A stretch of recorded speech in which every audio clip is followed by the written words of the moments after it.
Let's explore the Dyna Face Cage right now.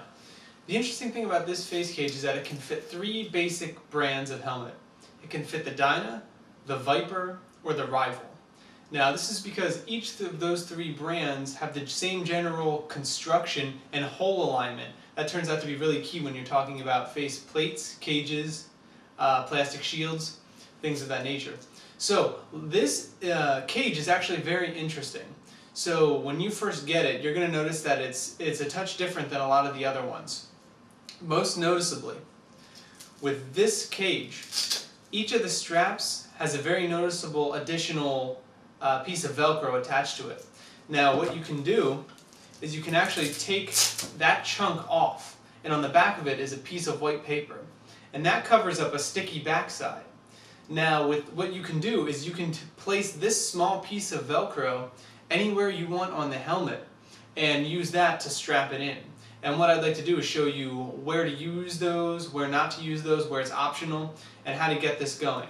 One important thing to keep in mind is if you choose a helmet to put this on and you put those sticky pieces of velcro on, they're there for basically the life of the helmet. You may be able to take them off, but then you won't be able to reuse them, and it kind of negates the value of your cage. So make sure you're committed to putting the cage on the helmet, or at least having those pieces of velcro on the outside of your helmet before you actually get into it. When you're looking at your face cage, there are going to be two bottom straps and two top straps. In regards to the top straps, you can first get rid of your extra pieces of velcro, and by get rid of I mean just put them to the side.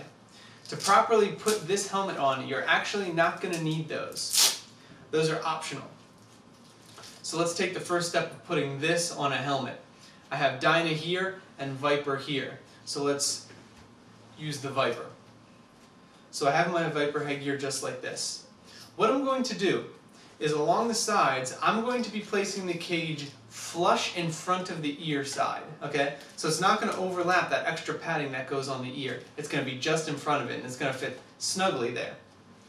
So what I'm going to do is I'm going to take my first top strap here.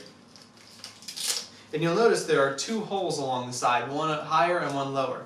I'm going to take this strap, I'm going to fold it in half, and I'm going to fish it through the top hole to the inside. I'm going to pull it tight.